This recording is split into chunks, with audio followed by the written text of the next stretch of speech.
Hello students. तो आज के क्लास पे हम लोग डिस्कस करेंगे बार्नोलिस प्रिंसिपल, बार्नोलिस थ्योरम के बारे में। तो फ्रॉम द बेसिक्स चैनल पे तुम लोगों को स्वागत है।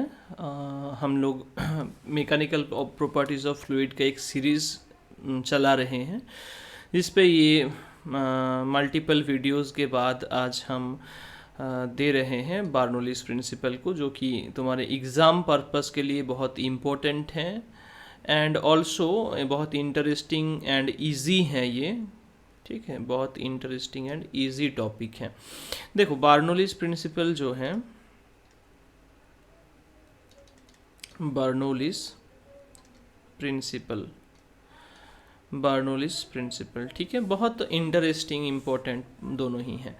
देखो, इसमें होता क्या है, एक हम डिफरेंट क्रॉस सेक्शन का, मतलब जहाँ पे वेरिएबल क्रॉस सेक्शन का एक ट्यूब लेते हैं, ठीक है, जिसके थ्रू लिक्विड फ्लो होगा।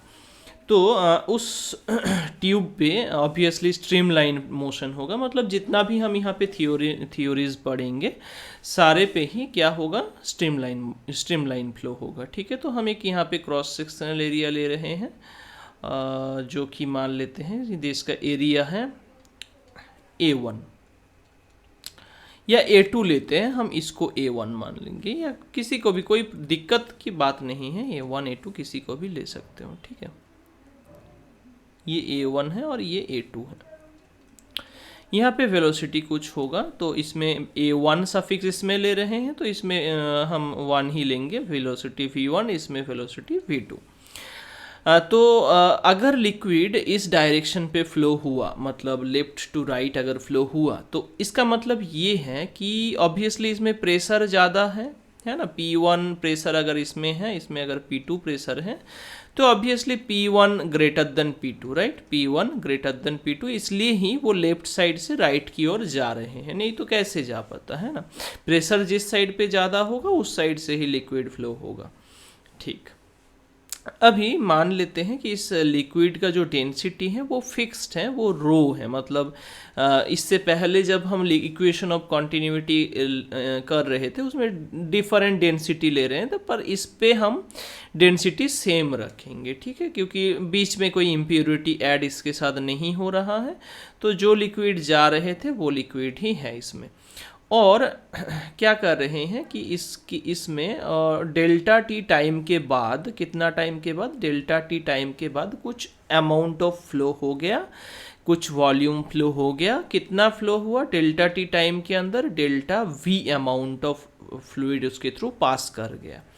ठीक है, तो as per equation of continuity क्या, इक्वेशन ऑफ कॉन्टिन्यूटी क्या था कि amount of mass flow, streamline flow के लिए इक्वेशन ऑफ कॉन्टिन्यूटी बोलते हैं कि amount of mass flow through a liquid is constant, है ना।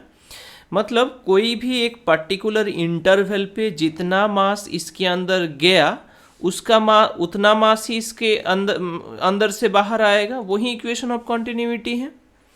तो मास मतलब क्या है, डेंसिटी इनटू वॉल्यूम। यहाँ पे डेंसिटी लिक्विड का रो है, वॉल्यूम डेल्टा वी है, राइट। तो delta rho into delta we करेंगे तो मास मिल जाएगा। तो वो मास डेल्टा एम अगर बोलते हैं, मतलब रो इंटू डेल्टा वी, वही तो यहाँ से बाहर आएगा। तो बेसिकली कितना अमाउंट ऑफ मास यहाँ से बाहर आया, रो इंटू डेल्टा वी। तो डेल्टा वी वॉल्यूम का मास, वहाँ से लिक्विड वहाँ से बाहर आ गया। ठीक है, अब कितना काम करना पड़ा, कितना क्या हो रहा है, उसके लिए हम लोग क्या कर रहे हैं, हम लोग एक रेफरेंस लेवल मान रहे हैं, और उस रेफरेंस लेवल से जो यहाँ पे पहला पॉइंट है, उस पॉइंट का हाइट है h1, और जो दूसरा पॉइंट है उस पॉइंट का हाइट हम ले लेते हैं h2। ठीक है, कितना, h2। तो h1 हाइट पहले वाले का है, दूसरे का h2 है। Clear, okay.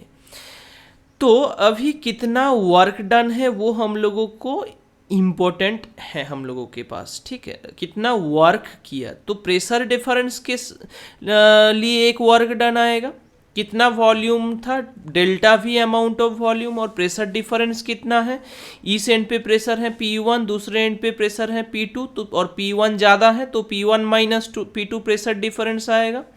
तो work done due to pressure difference कितना होगा, work done due to pressure difference, pressure difference क्या होगा, प्रेशर डिफरेंस के बीच पे जो वर्क डन है, कि प्रेशर डिफरेंस के लिए जो वर्क डन है वो P1 minus P2 pressure into volume dV, यही तो होता है, प्रेशर इंटू वॉल्यूम क्या होता है, वर्क डन होता है, ठीक है, P1 minus P2 into delta we.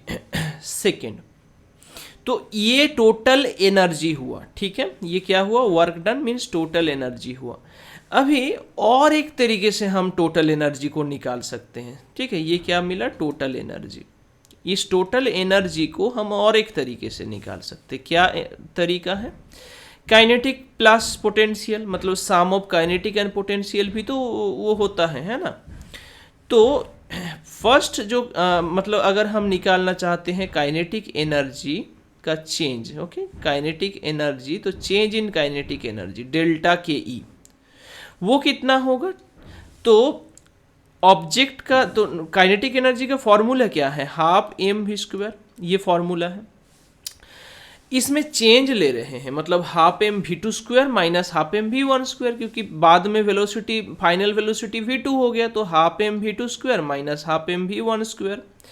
अभी एम मतलब क्या है, मास मतलब क्या है, रो इंटू डेल्टा वी, क्योंकि हम डेल्टा टाइम शॉर्ट इंटरवल पे ही मास देख रहे हैं कि कितना पास हुआ, तो हाफ इंटू मास मतलब क्या, rho delta V into V two square minus half into rho delta V into V one square, ठीक है, ये हो गया चेंज इन काइनेटिक एनर्जी। क्या मिला, चेंज इन काइनेटिक एनर्जी मिला, ठीक है, लिक्विड, जो लिक्विड फ्लो हो रहा है उसका।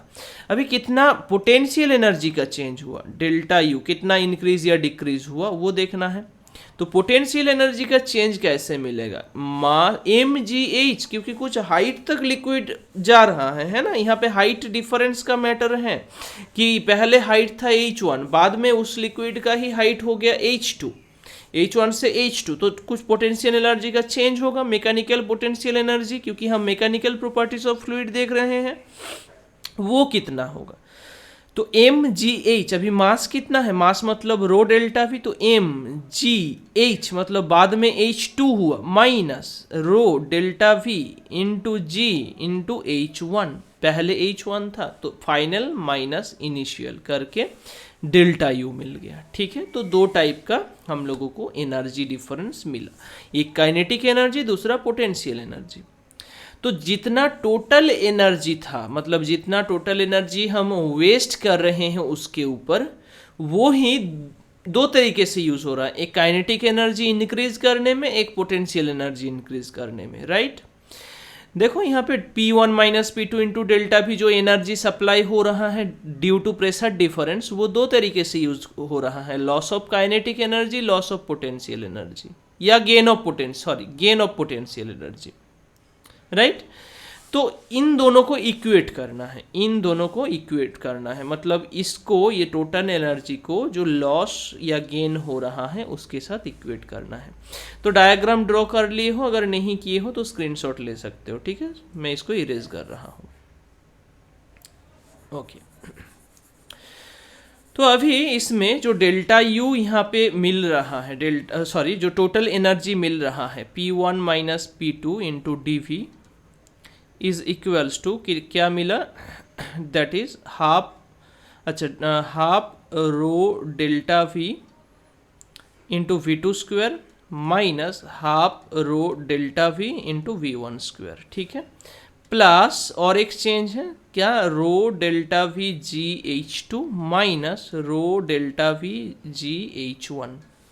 देखो डेल्टा वी हर जगह से, अच्छा हम डी भी किए थे, सॉरी, ये डेल्टा वी होगा यहाँ पे, नहीं तो कैंसिल आउट नहीं कर पाएंगे हम, जो वॉल्यूम ले रहे हैं वो डेल्टा वी ले रहे थे, ठीक है। तो डेल्टा वी को हर जगह से अगर कैंसिल कर देंगे तो P1 minus P2 is equals to, इस साइड से half rho V2 square minus half rho V1 square plus rho GH2 minus rho GH1, ये हम लोगों को फाइनली मिला। और जो जिसके जिसके पास सफिक्स 1 है उसको एक साइड पे ले रहे हैं, तो देखेंगे P1 plus half rho V1 square plus रो GH1, देखो इसमें सफिक्सेस 1 1 है, इज इक्वल्स टू जिसके पास सफिक्स 2 है, जैसे P2 इस साइड पे था नेगेटिव में था, उस साइड पे जाके पॉजिटिव हो गया, plus half rho V2 square plus rho GH2। ठीक है, ये हम लोगों को जो है ये इसको ही कहते हैं बार्नोलिस प्रिंसिपल, और इसको जैसे P1 V1 equals to P2 V2 होते तो हम बोल देते हैं कि PV equals to constant. Same तरीके से हम यहाँ पे बोल सकते हैं कि P plus half rho V square plus rho GH is equals to constant, मतलब सफिक्स को हटा के सिंपली टर्म्स लिख के उसको कांस्टेंट लिख सकते हैं हम। ये क्या है, ये बार्नोलिस प्रिंसिपल है। ठीक है, बेसिकली देखो हम एनर्जी कॉन्जर्वेशन को यूज़ करके या एनर्जी को यूज़ करके निकाल रहे हैं इसको, बट ये जो इन जनरल इसका डेरिवेशन है वो आता है ऑयलर्स थ्योरम से। ठीक है, ऑयलर्स थ्योरम या उसका स्पेलिंग है EULERS, तो ऑयलर्स को तुम यूलर्स भी बोल सकते हो। तो ऑयलर्स थ्योरम से बेसिकली एन एक्सटेंशन बोल सकते हो उसका, तो जो कि बार्नौली किए थे उस टाइम पे, हायर स्टडीज़ पे हैं वो, तो इसको हम इन जनरल इस तरीके से प्रूव कर देते हैं, बट ये वे नहीं है। क्लास 11 के लिए ऑब्वियसली क्लास 11 पे NCERT पे भी यही है, क्योंकि क्लास 11 पे इतना इंटीग्रेशन डिफरेंशिएशन जो भी आता है वो इतना कॉन्सेप्चुअल पार्ट तुम लोगों को ज़रूरत भी नहीं है और नहीं कर भी नहीं पाओगे, इसलिए एनर्जी कॉन्जर्वेशन से ही इसको किया जाता है। ठीक है, तो बार्नौलीज प्रिंसिपल पे हम लास्ट जो हम लोगों को मिला है वो P plus half rho V square plus rho GH is equals to constant, ये मिला है, राइट, ये मिला है। तो इसमें अगर मान लो उस जो लिक्विड हम कंसीडर कर रहे हैं, जैसे उस ट्यूब के अंदर लिक्विड फ्लो हो रहा था, बट यहाँ पे तो लिक्विड अगर मान लो कहीं पे फ्लो नहीं हो रहा है, लिक्विड स्टैटिक है, तो उस सिचुएशन पे क्या होगा, लिक्विड अगर स्टैटिक है तो वेलोसिटी ज़ीरो हो जाएगा, उसका मतलब ये पूरा टर्म ज़ीरो हो जाएगा। तो उसमें हम बोल सकते हैं P plus rho GH is equals to constant, और इसमें ये H जो है वो हाइट फ्रॉम द कहाँ से, फ्रॉम द रेफरेंस लेवल, कहीं पे एक रेफरेंस लेवल मान लेंगे और उस रेफरेंस लेवल से कितना हाइट है वो देखेंगे। ठीक है, वो ही height from the reference level. तो ये क्या है, ये बार्नौलीज प्रिंसिपल है। ठीक है, तो इसको यूज़ करके बार्नौलीज प्रिंसिपल, बार्नौलीज थ्योरम को यूज़ करके हम जो इससे पहले का टॉपिक्स था, जैसे एक लिक्विड कॉलम के अंदर कितना प्रेशर आएगा या pressure due to a liquid column, right, या फिर हम जो प्रूव किए थे एटमॉस्फेरिक प्रेशर का एक्सप्रेशन, ये सब कर सकते हैं। ठीक है, वो एप्लीकेशन पार्ट पे आ जाएगा, बार्नौलीज थ्योरम का जो एप्लीकेशंस हैं उस पार्ट के अंदर आ जाएगा।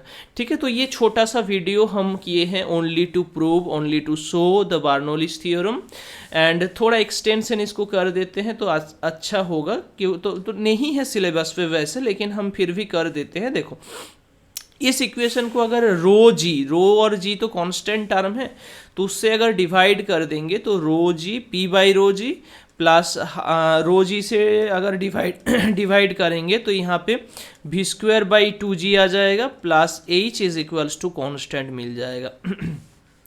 इसमें फर्स्ट जो टर्म है ये देखो, ये हाइट टर्म है, ये हाइट है, इसको कहते हैं प्रेशर हेड, इसको कहते हैं वेलोसिटी हेड। ठीक है, इसको बोलते हैं क्या, प्रेशर हेड, इसको बोलते हैं वेलोसिटी हेड, लेकिन डिवाइड करने के बाद वेलोसिटी हेड। ठीक है, या काइनेटिक एनर्जी हेड भी बोलते हैं कभी कभी। तो pressure head, velocity head and height. ठीक है, वो जो तीन टर्म का जो सम है वो कांस्टेंट होगा। ये भी तुम्हारा मतलब बार्नौलीज प्रिंसिपल का स्टेटमेंट बोल सकते हो कि the sum of pressure head, velocity head and height is constant, ये भी बोल सकते हो। ठीक है, ये statement of the Bernoulli's theorem है।